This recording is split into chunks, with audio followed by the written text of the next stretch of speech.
Welcome to The Last Breakfast. Please enjoy the video.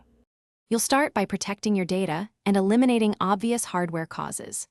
Back up critical files, then remove any case or third-party screen protector and clean the glass with a microfiber cloth and 70% isopropyl to remove conductive residues. Once done, perform a soft reset by holding power and volume down for about 10 to 15 seconds.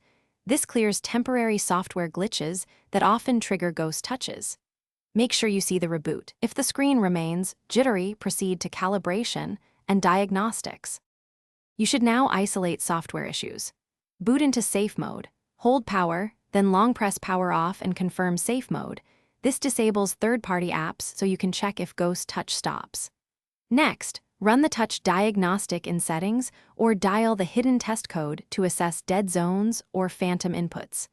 If your Realme supports touch sensitivity or gesture settings, recalibrate or lower sensitivity. This often neutralizes false touches caused by oversensitive firmware defaults. If problem persists, consider a factory reset next.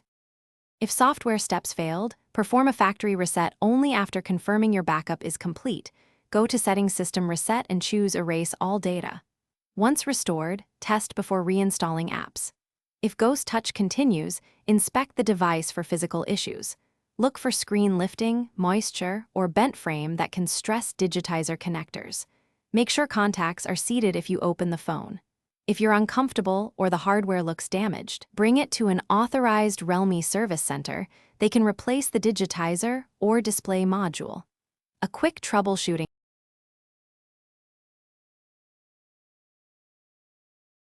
Thanks for watching. If this was helpful, leave a like and consider subscribing. See you next time.